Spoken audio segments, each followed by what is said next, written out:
Buenas noches, ¿cómo están? Saludamos a nuestra audiencia en esta transmisión en elespectador.com, Facebook, YouTube y desde las redes en las que nos estén visitando. Para la noche de hoy tenemos preparada una visita acompañada, una visita guiada por Jorge Cardona, nuestro editor general en las últimas décadas. En este momento se retiró, pero sigue acompañándonos en temas de investigación y en estos momentos tan especiales como el cumpleaños 135 de esta casa, vamos a hacer un recuento, un resumen, un recorrido por la historia del espectador. Entonces, les doy la bienvenida en esta noche para recorrer una exposición inmersiva en la cual ustedes pueden ir revisando los diferentes materiales de archivo que seleccionamos y por supuesto nos hacen falta muchísimos, pero en la compañía de Jorge vamos a recordar ciertos momentos, ciertos hitos que son tan importantes para la historia de nuestro país. Entonces le doy la bienvenida a Jorge. ¿Cómo estás, Jorge? Buenas noches. Natalia, muchas gracias y muchas gracias a todos los lectores, las personas que nos acompañan en este momento y pues es muy gratificante poder participar en el cumpleaños número 135 del periódico El Espectador. Bueno, entonces les contamos un poco sobre esta exposición. Ustedes la pueden visitar en elespectador.com. Va a estar disponible hasta el 16 de abril. Luego el 16 de abril la vamos a cerrar, entonces por eso es tan importante esta visita guiada el día de hoy, porque en compañía de Jorge vamos a recordar estos momentos. Esta visita no tiene un orden cronológico, no tiene un recorrido lineal, precisamente es abierta para que ustedes puedan ingresar y por el área que quieran, revisar este recorrido y así mismo va a ser esta presentación de hoy, ¿no? Vamos a hacer cambios de frente como en fútbol. Exactamente, de eso se trata. Y empecemos, ¿no? Correcto. Empecemos por la historia. Entonces, El Espectador, fundado el 22 de marzo de 1887, por Fidel Cano Gutiérrez, aquí lo tenemos en esta primera entrada. Bueno, Natalia, pues lo primero que miremos en estas tres primeras imágenes es obviamente una reproducción facsimilar del primer número del Espectador del 22 de marzo de 1887. Esta primera publicación del Espectador se hace 7 meses después de expedida la Constitución de 1886 y claramente el fundador del periódico, Fidel Cano Gutiérrez, lo dijo desde el primer editorial cuando enunció que El Espectador nacía para aprovechar el mínimo de libertades que le habían dejado el movimiento de la regeneración y el gobierno de Rafael Núñez a los demás intérpretes. Entonces, ese es el comienzo de este periódico, fundado por Fidel Cano, un periodista antioqueño, que paradójicamente nació en abril de 1854, el mismo día que José María Melo le dio golpe de Estado a José María Obando en una de las tantas guerras civiles del siglo XIX. Justamente la vida del fundador Fidel Cano transcurre a través de esas guerras, le toca en su niñez vivir los momentos de la guerra de 1860 que va a terminar en la Constitución de Río Negro de 1863 y posteriormente y más adelante la guerra de 1876, muy efímera y que le da la victoria al Partido Liberal. En ese contexto, el 22 de marzo crea El Espectador y aquí hay dos imágenes que son muy representativas. Es el año de 1888 y para mostrar el momento que estaba viviendo el país, cuando los periodistas eran tratados como los gamonales de la pluma, pues tenemos dos momentos. Uno, el que, digamos, patenta la censura eclesiástica, cuando Monseñor Bernardo Herrera Restrepo, como máximo jerarca de la Iglesia Católica en Medellín, hizo publicar un bando en todas las iglesias y diócesis del departamento de Antioquia, prohibiendo so pena de pecado, leer, publicitar, apoyar o auxiliar de alguna manera al periódico El Espectador.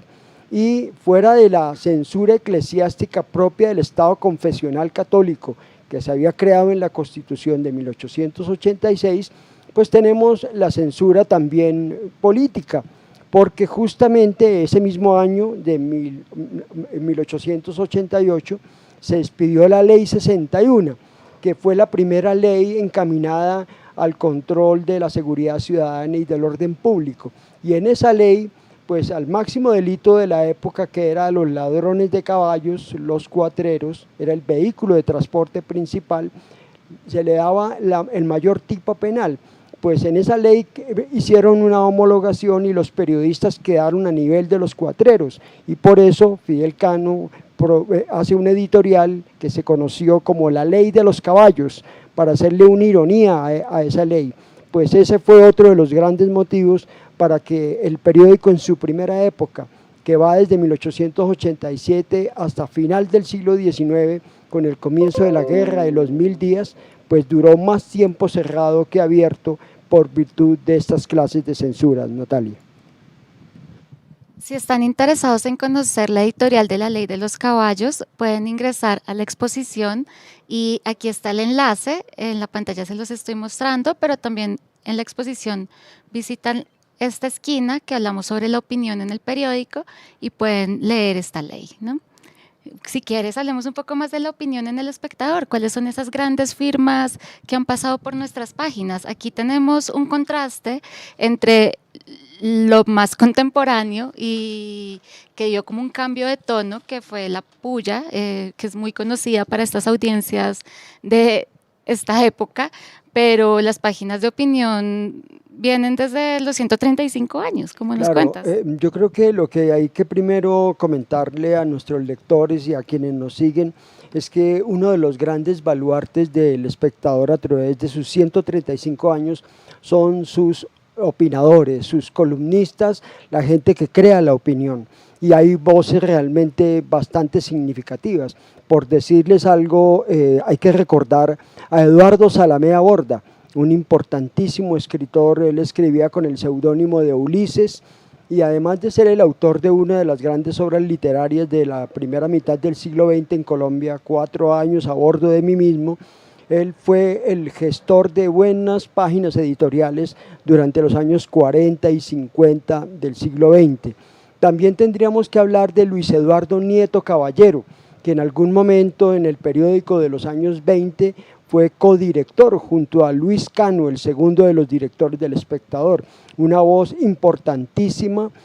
Por ejemplo, pocos se han dado cuenta que en la estación de Transmilenio en Bogotá, que es la que se llama Flores, en la 69 con Caracas, ahí detrás de la estación hay una estatua. Esa es la estatua de Luis Eduardo Nieto Caballero, para que ustedes sepan la importancia de este personaje que fue codirector del periódico. Pues obviamente tenemos que incluir a Guillermo Cano Izaza, nuestro emblemático director, asesinado el 17 de diciembre de 1986, su columna, libreta de apuntes y sus editoriales magistrales pues son la historia viva de lo que ha representado el periódico. Voces memorables como Alfonso Castillo Gómez, autor de la columna Coctelera, muy leída en los años 60, en los años 70, con un humor fino, extraordinario. María Jimena Duzán, una columnista importante que sigue vigente en el periodismo colombiano y que en los años 80 tuvo su voz propia en las columnas de opinión del periódico. También pues obviamente Lucio Duzán, su padre, que fue otro de los personajes memorables en los años 70. De los últimos tiempos pues hay que rescatar a Héctor Abad, pero ustedes están más habituados con las columnas de opinión de estos tiempos. Yo quería agregarles algunas de estas voces que son tan importantes en la historia del periodismo colombiano: Jorge Chil, Fabio Lozano Simonelli. Yo sé que para muchos de nuestros lectores y quienes nos siguen, de pronto son nombres del pasado, pero con el pasado se construye el presente, y estas voces de opinión son las que han ayudado para que el Espectador pueda tener como uno de sus eslogan que la opinión es noticia, y eso es lo que han hecho nuestros grandes columnistas. Jorgito, el ambiente, la protección del medio ambiente ha sido una de nuestras líneas editoriales más importantes, no solamente en las épocas recientes, donde claramente estamos ante una emergencia climática, sino también desde los comienzos de nuestro diario. Entonces, entremos a recorrer estas páginas donde hablamos y comentamos sobre el ambiente, ¿te parece? Bueno, yo creo que, como lo dices, Natalia, siempre ha estado presente. Lo que pasa es que el tema medioambiental, pues antes era un tema un poco sugestivo, pero hoy en día es un tema necesario. Hoy, junto con el tema político o el tema judicial o la investigación, ya el tema medioambiental hace parte de la agenda prioritaria de cualquier medio de comunicación. Y las primeras, uno hace un registro de las páginas en el periódico y encuentra artículos de corte claramente de protección medioambiental desde principios de los años 70. Hay escritos de Hernando Giraldo reproduciendo las polémicas primeras que había en el Congreso a través de la representante Alegría Fonseca, donde mostraban un poco la perspectiva que tenía en ese momento toda la política medioambiental. También hay que recordar para la historia una de las primeras campañas, las personas mayores de 60 años pueden recordar que por allá en el año de 1981 El Espectador se unió con Caracol Radio e hicieron una campaña llamada La Caracola, y es que en una embarcación recorrieron desde sus orígenes hasta su desembocadura el río Magdalena, visitando cada una de las poblaciones y contando cómo estaba nuestro río madre, nuestra arteria fluvial más importante de Colombia. Entonces esos fueron momentos que muestran una consistencia del periódico en una línea de trabajo en la protección del medio ambiente. Ya digamos que hacia los años 90 ya había una sección específica que se llamaba Nuestra Época, que tuvo una editora, Claudia Cano, que desarrolló unas polémicas muy importantes en el momento en que se hacía la transición a la Constitución de 1991 y cuando obviamente la ecología había alcanzado el valor que cada día está teniendo paulatinamente. También fue un momento importante, lo mismo que las columnas de opinión que en su momento desarrolló Fidel Cano Izaza, que de una manera personal adoptó una postura ecológica para su vida y para su cotidianidad, y que obviamente eso se tradujo en unos magníficos escritos que mostraron que había ya un camino por recorrer en el mundo medioambiental. Y obviamente, dando un salto muy grande, pues hay que recordar a nuestro gran amigo Pablo Correa, que es el creador de la postura que hoy tiene Vivir, que creó también una redacción magnífica de personajes que se deben recordar en este momento, que es Carolina Gutiérrez, de Tatiana Pardo, María Mónica Monsalve, Elena Calle, María Angélica Cuevas, María Paula Rubiano. Todo esto es una camada de periodistas hechos made in El Espectador. Hoy el editor es Sergio Silva y ya es una sección grande que se ha desdoblado en varios frentes. Tienen el blog del río, la infoamazonía, Vivo, transición energética, medicamentos, y cada día explorando más caminos de esto que ya es una agenda social pública, la agenda ecológica. Invitados y invitadas a ver el documental sobre glifosato, que fue Premio Simón Bolívar de Periodismo. Bueno, como para saltarnos a otro frente, como esto es un cambio de frentes, vámonos a la cultura, Jorgito. En estas páginas hemos tenido las y los mejores escritores del país, ¿es así? Bueno, la cultura es como la sal de la tierra. Entonces yo creo que es muy importante recordar primero que el tercer director que tuvo el periódico, Gabriel Cano, hijo del fundador Fidel Cano Gutiérrez, antes de que el periódico migrara de Medellín a Bogotá, primero tuvo un pequeño impreso que se llamaba Mesa Revuelta, y era una forma de que Gabriel Cano oficiara como una especie de mecenas de los grandes valores culturales de la Antioquia de finales del siglo XIX.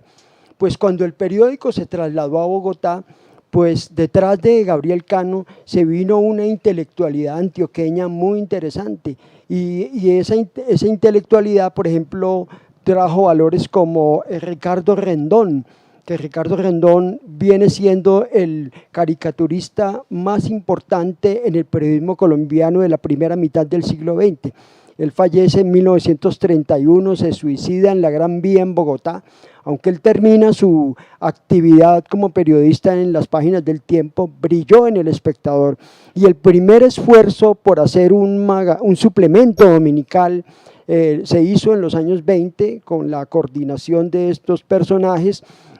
y se llamó La Semana, que posteriormente pasó a llamarse el Suplemento Literario Ilustrado. Y uno de esos grandes personajes que pasó por esta redacción en el mundo cultural es la imagen que nos está mostrando la exposición, que es Luis Tejada. Luis Tejada es un escritor importante,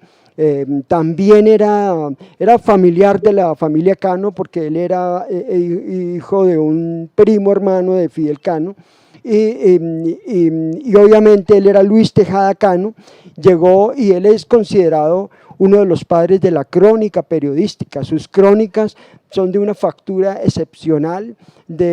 son pequeñas miniaturas literarias y periodísticas de una enorme y bien factura periodística básicamente. Desafortunadamente, este maestro Luis Tejada Cano falleció muy pronto, a los 31 años, el 17 de septiembre de 1924 en Girardot, cuando estaba haciendo una transición muy importante en el mundo de la política hacia la izquierda. Estaban proliferando las ideas de izquierda en el país y llegó a este personaje. Nos acompaña también en la foto al lado de Luis Tejada, María Cano, que entre otras cosas era familiar de Luis Tejada y también familiar de los Cano. Ella era hija de Rodolfo Cano, que era un primo hermano de Fidel Cano Gutiérrez, el fundador. ¿Y qué decir de María Cano? María Cano representa, como se le llamó, la flor del trabajo, pues todas esas luchas obreras de los años 20 en las cuales ella fue una voz fundamental. Entonces yo creo que esto nos muestra la persistencia de la cultura, la persistencia del magazine dominical, ya entrando en nuestros tiempos. Yo creo que algunos deben recordar ese formato tabloide que ocupó el magazine dominical, que dirigía en su momento Marisol Cano, y que dio tanto de qué hablar en los años 80 y 90. Y obviamente en la cultura pues no podríamos excluirnos de haber tenido como El Espectador el privilegio de tener en dos momentos de la historia a nuestro Nobel de Literatura, Gabriel García Márquez. El primer momento del 13 de septiembre del 47, cuando en las páginas del magazine del Espectador publica su primer cuento, La Tercera Resignación, que él conoció en lectura tomándose algún licor en el Café El Molino en Bogotá. Y posteriormente Gabriel García Márquez ya llega al Espectador en calidad de redactor por allá en el año de 1954-55, y produce piezas que son realmente clásicos del periodismo narrativo,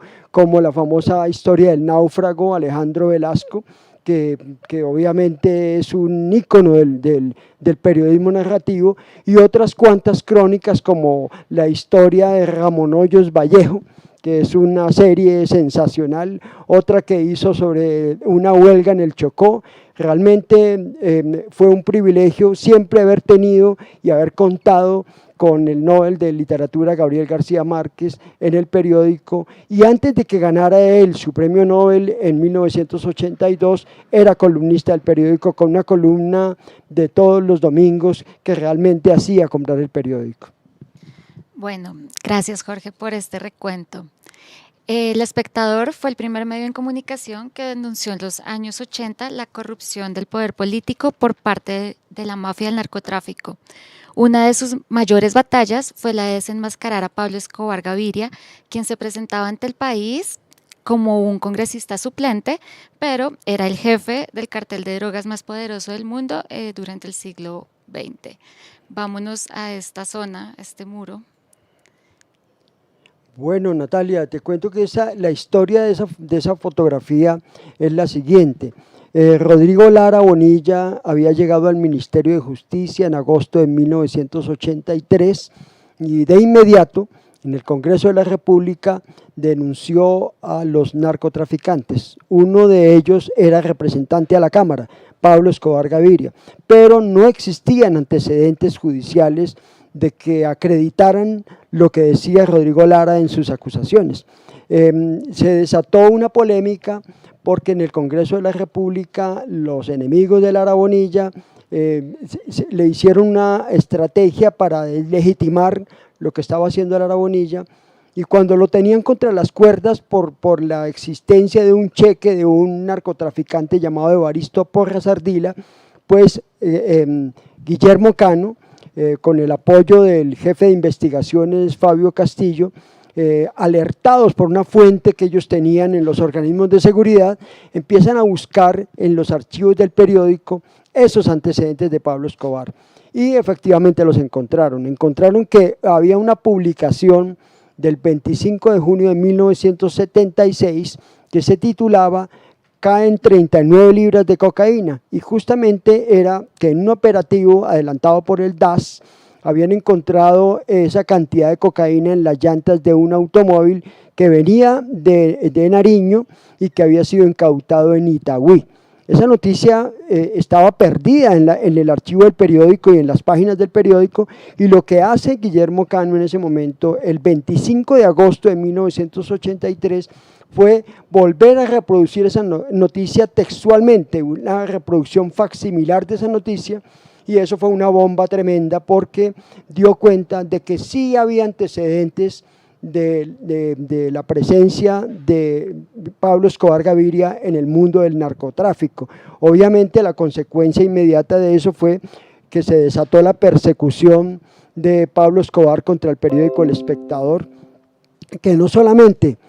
asesinó a nuestro director Guillermo Cano Izaza el 17 de diciembre de 1986, sino que también asesinaron al abogado del periódico Héctor Giraldo Gálvez en marzo de 1989, le pusieron una bomba al periódico el 2 de septiembre de ese mismo año, asesinaron 3 gerentes del periódico en Medellín, a Marta Luis López, a Miguel Soler y Hernando Tavera. El editor de investigaciones Fabio Castillo tuvo que irse al exilio y solo volver hasta 1994. Los 2 hijos de Guillermo Cano y nuevos directores del periódico, Juan Guillermo Cano y Fernando Cano, también tuvieron que salir al exilio. Fue una época difícil y todo empezó porque Guillermo Cano supo delatar y enfrentar al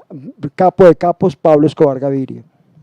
Te invito a que entremos a este muro que hemos llamado Independencia frente al poder, y ya vemos la telaraña del Gran Colombiano,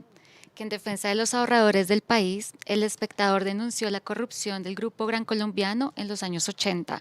Dicha serie investigativa casi le cuesta la supervivencia al diario, porque al verse al descubierto, el entonces mayor grupo económico del país le retiró la publicidad. Bueno, es muy importante recordar estos sucesos porque justamente estamos a escasos días de uno de los editoriales más históricos en El Espectador. Se llamó La Tenaza Publicitaria y apareció en abril de 1982, es decir, estamos muy cerca de cumplir 40 años de estas denuncias. Y efectivamente, desde el gobierno de Julio César Turbay, el exministro de Hacienda Hernando Agudelo Villa había denunciado que había algo podrido en el mundo financiero y particularmente en el mercado bursátil, y él lo describió con una manera, digamos, coloquial de decir que los peces grandes se estaban comiendo a los peces chicos, con maniobras ilegales de autopréstamos, de falsedades documentales, de utilización de personas para hacer transacciones financieras. Y El Espectador, en ese abril de 1982, en ese editorial de La Tenaza Publicitaria, denuncia que el Grupo Gran Colombiano era el gestor de buena parte de esas maniobras financieras. La reacción del grupo fue desatar un boicot publicitario contra El Espectador, le dio muy duro, malogró mucho las finanzas del periódico, pero el periódico salió bien librado porque finalmente el gobierno de Belisario Betancur expide la emergencia económica, se hace el decreto 2920 y empieza la sucesión de banqueros a la cárcel, producto de lo que se llamó en su momento la crisis financiera de los años 80. Pero la máxima del periódico y la de Guillermo Cano para hacer estas denuncias era que alguien tenía que defender a los ahorradores, y en ese momento ese alguien fue el periódico El Espectador. Desde su fundación, El Espectador ha sido un diario que representa la independencia frente al poder y por ello ha enfrentado dictaduras como la de Gustavo Rojas Pinilla, y a través de sus emblemáticas editoriales confronta a los gobiernos de turno. Bueno, es que aquí lo importante, Natalia y amigos lectores y que nos siguen en este momento, es recordar que la máxima del periódico es estar con aquellos que no tienen la voz prioritaria en los momentos de la historia. Y si les estaba contando de que a principios de los años 80 había que estar de parte de los ahorradores, pues en los tiempos de Gustavo Rojas Pinilla había que estar con los periodistas, porque la gran lucha en ese momento era por la libertad de expresión. Tenemos que recordar que desde 1949, en el gobierno de Mariano Ospina Pérez, pues se decretó el estado de sitio y se impuso la censura de prensa. Todo ese último año de la década de los 40, todo el gobierno de Laureano Gómez y de Roberto Urdaneta hasta el 53, y toda la dictadura o dictablanda de Gustavo Rojas Pinilla fue un estado de sitio permanente y fue una censura de prensa permanente. Los censores despachaban tenían oficinas en los periódicos, y las ediciones de los periódicos solo podían circular con el sello de los censores oficiales. Luego la gran lucha era contra la censura, y uno de los grandes baluartes de este momento fue Guillermo Cano. Fue un líder importante a pesar de lo joven que estaba en la dirección del periódico, y fue una batalla fuerte del periodismo organizado, porque lo que hizo el gobierno de Rojas Pinilla fue cerrar los periódicos, cerró El Siglo, cerró el periódico El Tiempo, las pocas estaciones de radio que habían también permanecían cerradas, hizo un control muy férreo de la libertad de expresión, y El Espectador fue cerrado en 1956, y dos soldados del periódico, José Salgari y Darío Bautista, le dieron vida al periódico El Independiente, que circuló en la etapa final de la dictadura de Rojas Pinilla y que estuvo hasta 1958, cuando retornó la democracia. Hay un hecho muy significativo, y es que el 10 de mayo del 57, cuando cae la dictadura de Gustavo Rojas Pinilla, buena parte de la multitud que se aglomera en el centro de Bogotá va hasta las instalaciones del periódico El Espectador, entonces ubicadas en la avenida Jiménez con Cuarta, y le pide a Gabriel Cano que salga a recibir el homenaje del pueblo al director del Espectador, y lo llevan en hombros al lado de sus hijos, y es el reconocimiento que la sociedad le hace a quien más defendió en su momento la libertad de expresión, como fue Guillermo Cano Isás. Te propongo a que demos un salto hacia los deportes. La historia del deporte en Colombia es más fácil resumirla en la memoria narrativa y gráfica del Espectador.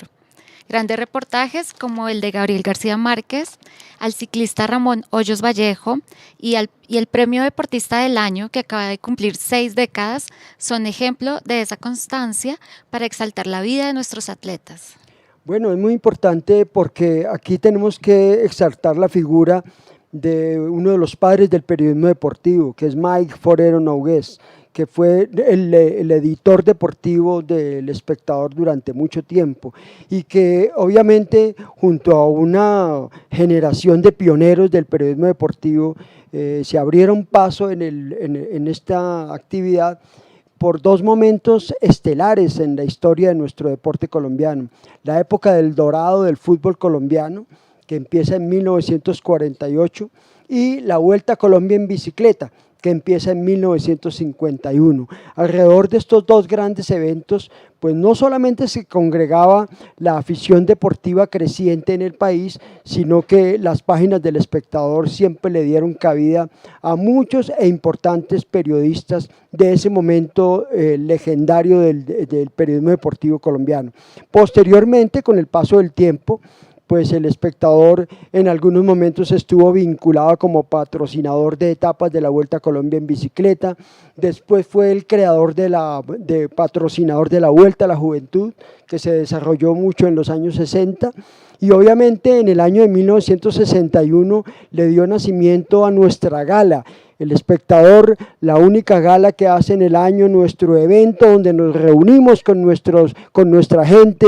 con nuestros amigos, con nuestros seguidores, es el Deportista del Año. Y siempre estamos premiando el Deportista del Año cada año. Hay que recordar que el director, nuestro emblemático director Guillermo Cano Izaza, más allá del periodista que conocimos, del luchador contra el narcotráfico, el defensor de los ahorradores, en su esencia natural era un periodista deportivo y por eso siempre le dio importancia al desarrollo de los deportes. Grande, es una línea de sucesión muy interesante y enriquecedora que nos muestra que Mike Forero le entrega la tea de las páginas deportivas a Rufino Acosta. Rufino Acosta y Antonio Andraus mantuvieron en Iniesta la bandera del buen periodismo deportivo colombiano. Ellos dos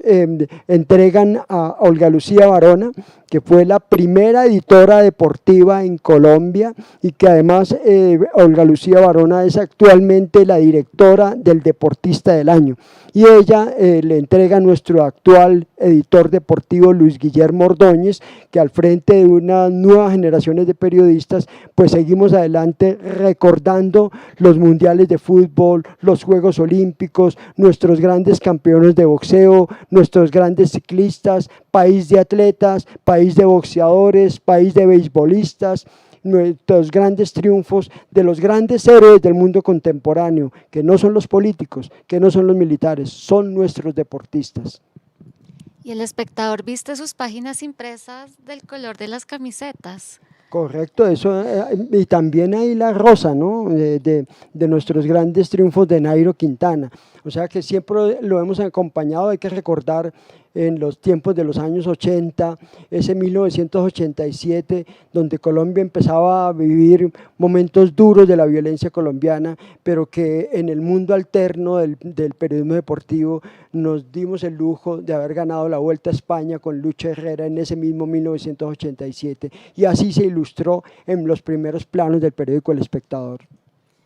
Bueno, mientras hacemos este cambio de frente, te propongo que saludemos a las 300 personas que nos están viendo desde YouTube, desde Facebook, desde la página del Espectador.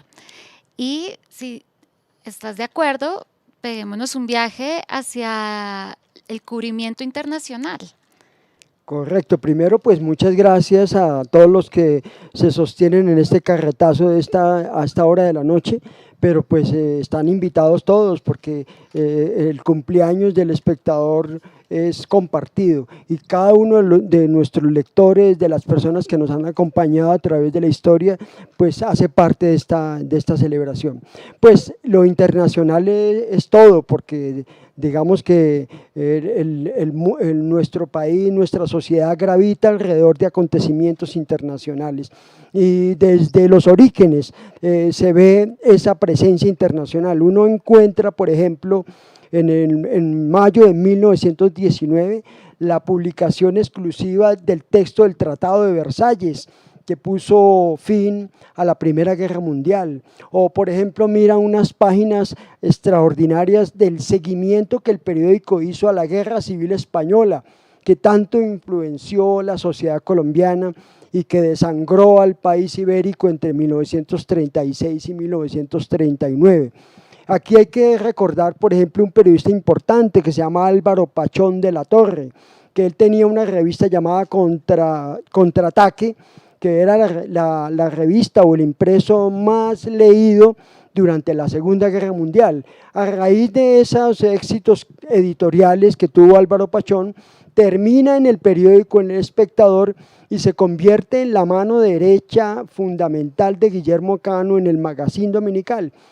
Cuando fallece Álvaro Pachón de la Torre en un lamentable accidente de tránsito en 1953, Guillermo Cano hace un escrito en el Magazine Dominical llamado Mi personaje inolvidable, donde refiere la importancia de que es uno de los pioneros en el periodismo internacional, de las páginas del periodismo internacional que ha registrado pues los acontecimientos fundamentales, la creación del orden mundial después de la Segunda Guerra Mundial, con la creación de las Naciones Unidas, la creación de los convenios de Ginebra que dan origen al derecho internacional humanitario, todos los conflictos de la posguerra, empezando por la guerra de Corea, donde Colombia tiene participación a través del Batallón Colombia, y obviamente la sucesión de nuestros editores internacionales, Camilo Cano en un momento, Pastor Birbiescas, Carlos Salgar, y nuestra editora en jefe actual, que fue mucho tiempo editora internacional, Angélica Lagos. Aprovechemos la caricatura de Osuna para dar una vuelta por nuestra historia gráfica y humorística en el periódico. Bueno, la caricatura pues es otro género editorial con unos verdaderos genios, porque se necesita cierto grado de genialidad para lo que hacen nuestros caricaturistas. Y obviamente el primero en esta lista es Ricardo Rendón, que participa en la transición del periódico de Medellín a Bogotá. Es uno de estos intelectuales que viene con los Cano de Medellín, y termina siendo el caricaturista más importante en la primera mitad del siglo XX. También vemos caricaturas de Alberto Arango, en la que estamos mirando en la exposición. Esa caricatura hace referencia a la matanza de las bananeras, episodio del 6 de diciembre de 1928. Y obviamente tiene que ver con la caída de la hegemonía conservadora y los comienzos de la República Liberal en el año 30. Posteriormente, pues tenemos que hacerle un homenaje al más grande caricaturista de la historia del periodismo colombiano, Héctor Osuna, que llega a las páginas del periódico en 1959. Entonces estamos hablando de 63 años caricaturizando al país, viviendo todos sus dolores, sus victorias, sus tragedias, y obviamente palpando lo que es la esencia del periódico El Espectador. Nuestros caricaturistas incluyen a nuestro gran Beto, Alberto Martínez, gran amigo, gran personaje, uno del alma viva y andante de este periódico. Alfredo Garzón, hermano de Jaime Garzón, que siempre nos acompaña con su genialidad en sus trazos. En su momento también estuvo José María López, conocido como Pepón, que también fue muy conocido en las décadas de los 60 y 70, está Mico, está también la Negra Nieves, es decir, también nuestros grandes caricaturistas han tenido su espacio propio y los grandes ilustradores, porque esto finalmente es una sumatoria de talentos y uno de los grandes talentos es el de nuestros caricaturistas. Antes de saltar a los extra, también recomendarles la videocaricatura de Meo. La pueden encontrar en YouTube, en las páginas de opinión del periódico, y otras formas de narrar, otras formas de hacer caricatura en video. Están bienvenidos para conocerlas.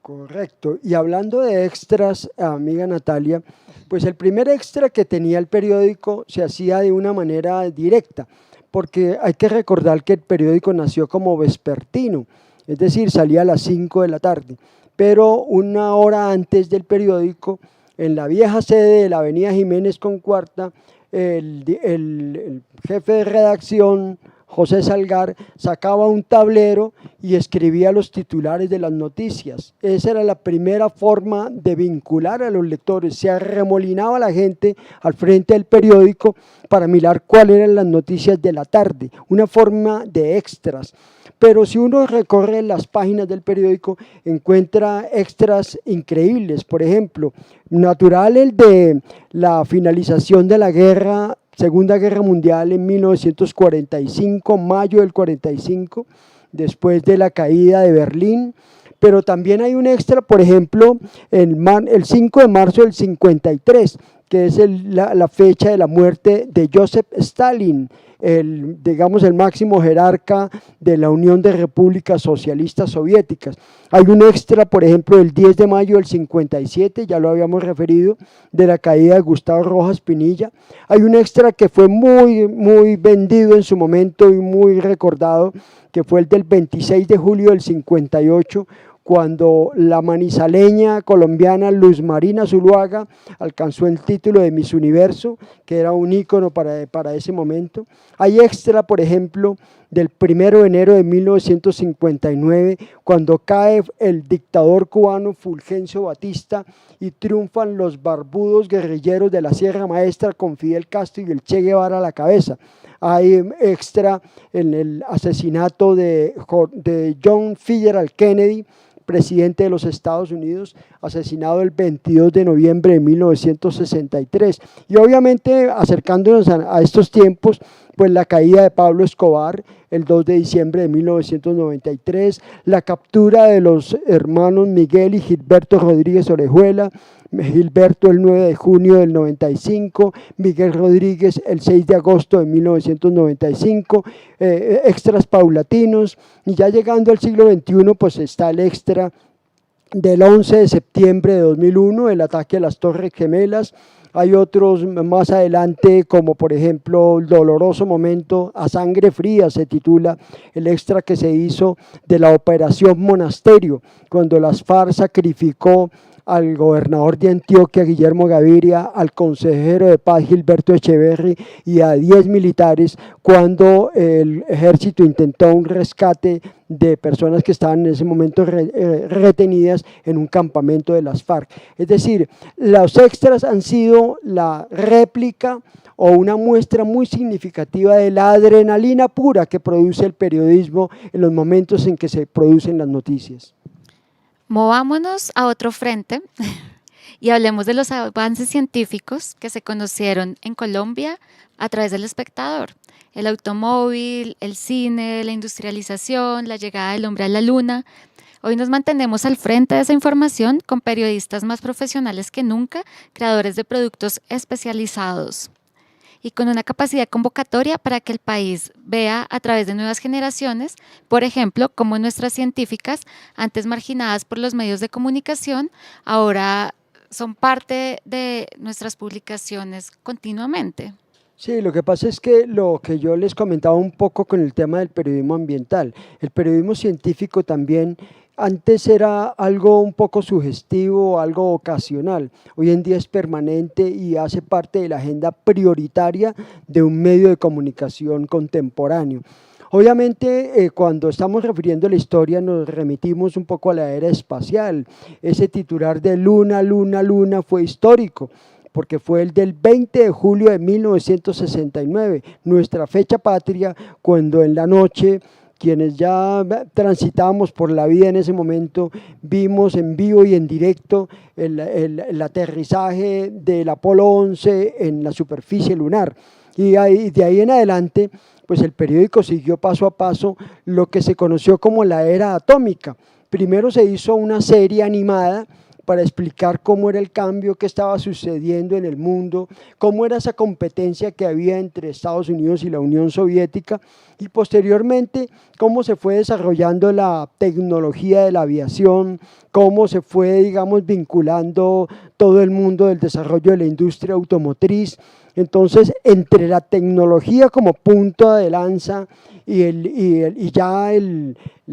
ingreso de la ciencia como tal, pues ha habido un gran desarrollo, sobre todo periodistas de las últimas generaciones han tenido mucho más ese punto de contacto. Yo tengo que resaltar de nuevo al equipo de Vivir y hablar de nuestro editor en este momento, nuestro editor de negocios, porque él se inicia en la tecnología de alguna manera, de nuestro amigo Santiago Larrota, porque él de alguna manera se inventa una figura que existió en un momento que era el click, y con ese clic nos entró al mundo de la tecnología y hizo un clic verdadero con el mundo de la ciencia para que las secciones de Vivir y las secciones de tecnología funcionaran simultáneamente. Hoy en día el mundo de la ciencia lo desarrolla más los periodistas de Vivir, pero es un componente fundamental que nos está mostrando que el espectador está atento a los grandes desarrollos del presente. Este es el siglo de la biología, como hubo un siglo de la química, como hubo un siglo de la física, como hubo un momento de la electrónica, y los grandes avances biológicos y medicinales del momento pues los está registrando el periódico El Espectador. Muchas gracias a las personas que continúan con nosotros en este momento. Ya nos queda poco tiempo para nuestro recorrido y aún nos queda historia por contar. Hacer la selección de este material fue un trabajo arduo porque resumir 135 años de la historia de un país en un límite de espacio es una tarea compleja, ¿no? Y vámonos al conflicto, a la violencia. Pues es doloroso, pues nosotros, para nadie es un secreto, pues que desde hace por lo menos 8 décadas no hemos podido salir del torbellino terrible de la violencia, y pues en las páginas del Espectador está retratado. Pues hay que mostrar desde el comienzo de 1887, las guerras civiles finales, la de 1886, la guerra de 1895, la guerra de los 1000 días que parte el siglo XIX y el siglo XX en guerra, una guerra que empieza en octubre de 1899 y que termina en noviembre de 1902, y que también hay que mirar que al mismo tiempo que hemos registrado la violencia, hemos registrado los momentos de paz. Ese primer momento de paz es los tratados de Neerlandia, Wisconsin y Chinacota, que ponen fin a la guerra de los 1000 días en 1902, pero luego a grandes saltos, pues el periódico está presente durante los aciagos momentos de la violencia partidista de los años 40, de los años 50, la transformación hacia la violencia insurgente, el comienzo de los grupos guerrilleros, las FARC en el 64, el ELN en el 65, el EPL en el 67, el M-19 en el 74, la contrainsurgencia a través del fenómeno del paramilitarismo y todo lo que esto significa, la creación del movimiento Muerte a Secuestradores en el año 81, la Casa Castaño, las Autodefensas Unidas de Colombia, toda esa tragedia que ha tenido que vivir Colombia por cuenta de los violentos, y obviamente el ingreso del narcotráfico, que terminó de agravar todo el panorama. Pues nos ha tocado registrar con mucho dolor y a veces en primera persona todo lo que ha significado para el país esta inmensa tragedia de la violencia colombiana. Bueno, ya cruzamos el muro de opinión, lo hablamos al comienzo y te invito a hablar de las páginas color salmón en economía, que comenzaron con el Diario Económico. Aquí tenemos una muestra y pues esta ha sido una de las especialidades del Espectador desde la era de la industrialización. Bueno, aquí yo creo que le quiero dar un crédito al Nobel de Literatura Gabriel García Márquez, porque él era quien exaltaba al que se inventó las páginas económicas del periódico, que es Darío Bautista, uno de nuestros grandes personajes, y él en Vivir para Contarle decía: es una rara especie de contraministro de Hacienda que desde el primer canto de los gallos se dedicaba a amargarle la aurora a los funcionarios más altos con las cábalas casi siempre acertadas de un porvenir siniestro.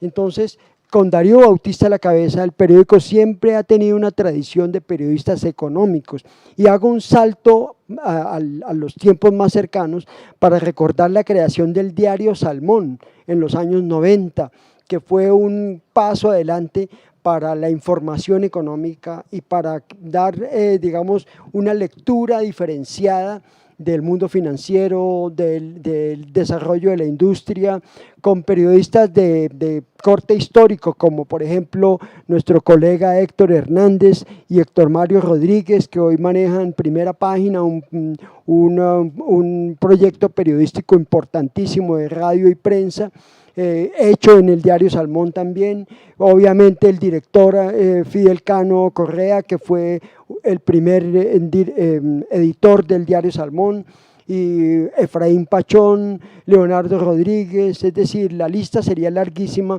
de los periodistas que han sabido cogerle el tono al mundo económico, que es tan complejo de explicar, pero que lo han vuelto un tema pedagógico y un tema necesario para los lectores de cualquier periódico colombiano.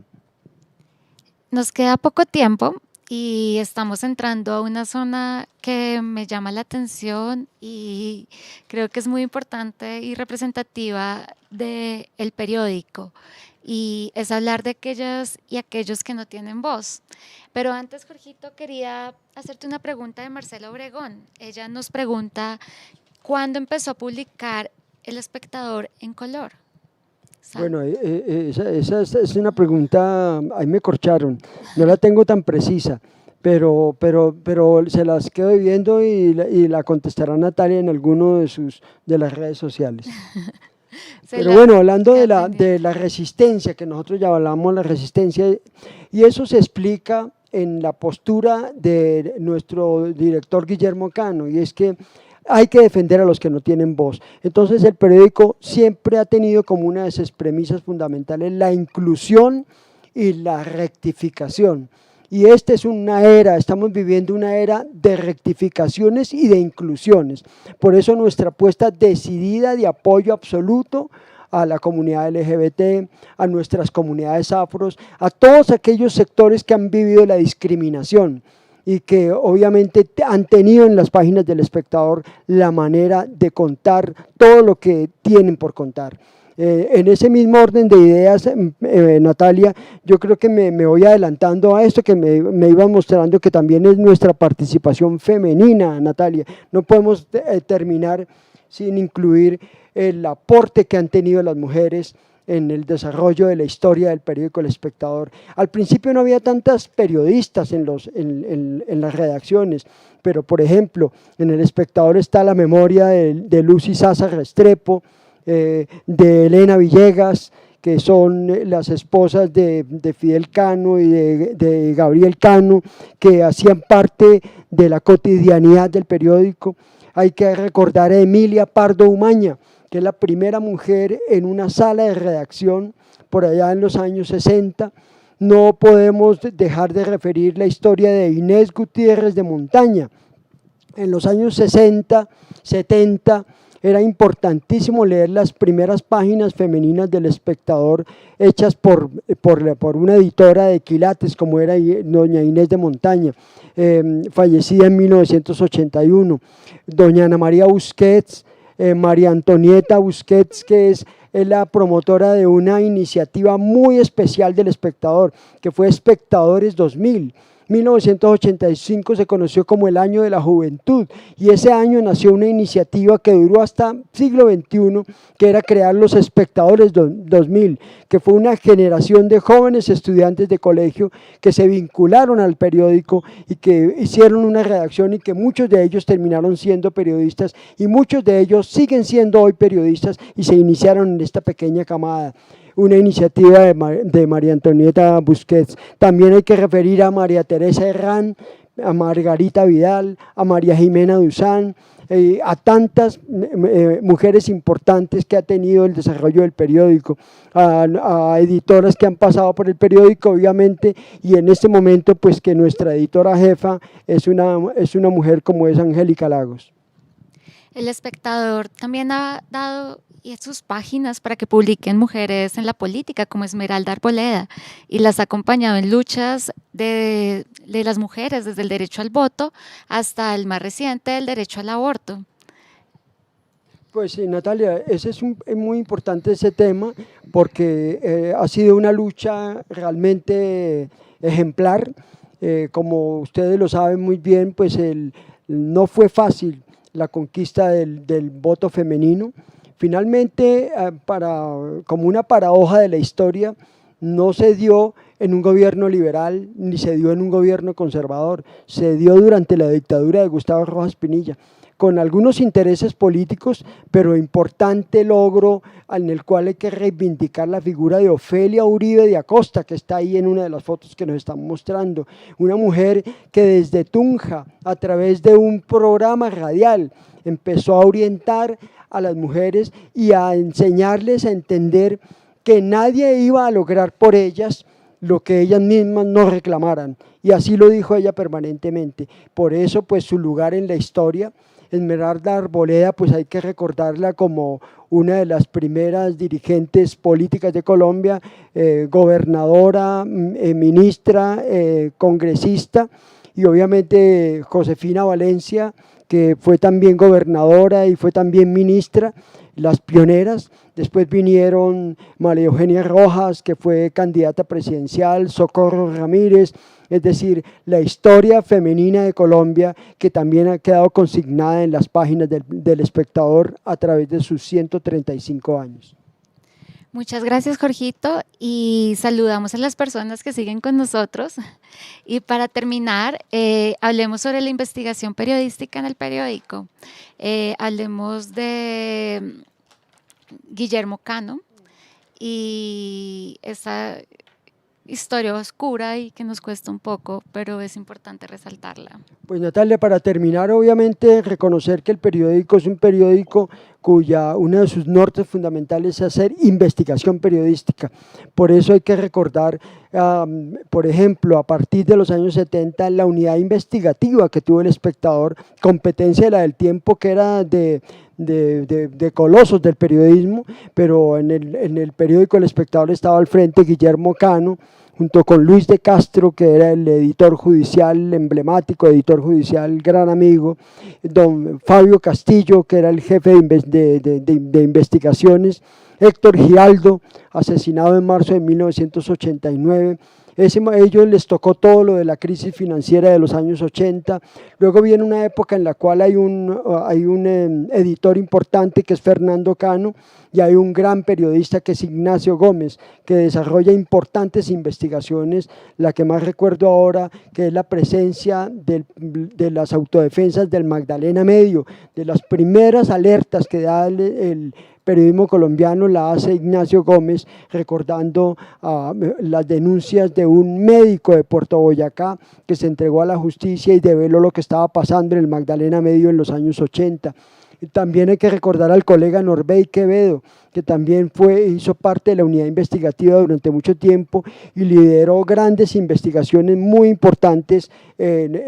sobre los años 90, sobre temas de naturaleza del mundo deportivo, de los equipos de fútbol. Y obviamente María del Rosario Arrázola, la nena Arrázola, con unos extraordinarios aportes de investigación periodística, Juan David Laverde, esas últimas generaciones que siguen brillando en el periodismo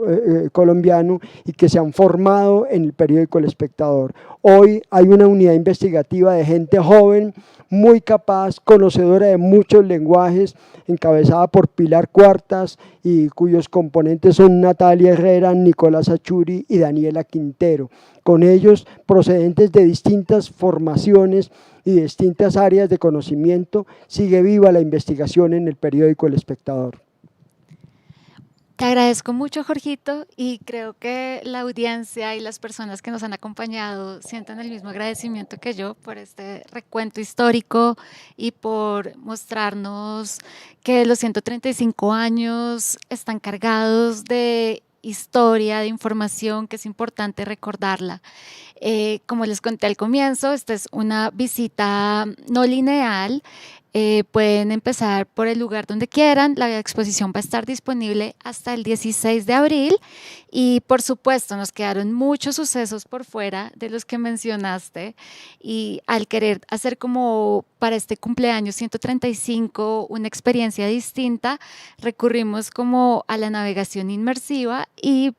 claro, quisiéramos poner muchos más muros y muchas más paredes para contar nuestra historia, pero hasta acá nos da. Entonces, para despedirnos, Jorgito, pues cuéntanos hacia dónde vamos. pues el espectador sigue caminando con firmeza, ¿no? Hacia el futuro y fiel a sus principios en defensa de las libertades y el compromiso de seguir construyendo un mejor país. Entonces, para despedirnos, Jorgito, danos una luz de esperanza, cuéntanos. No, siempre hay que ser optimistas ante el futuro. El mundo es dialéctico y ya vienen, siempre a uno los que lo suceden vienen mejor preparados que nosotros. Siempre es mejor que los alumnos superen a los maestros. De manera que solamente invitarlos a que continúen firmes con el periódico El Espectador.